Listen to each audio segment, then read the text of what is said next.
It has been cloudy in Kitale on 17th of June as we expected rains very soon. It's been cloudy since morning. How is the protest going on? Is that right? And it's Article 37 in our constitution, but others have hijacked the DSL,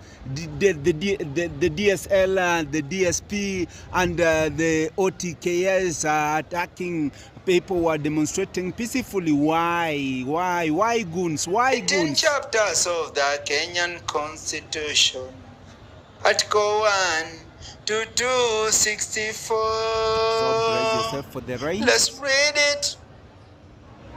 Let's know it.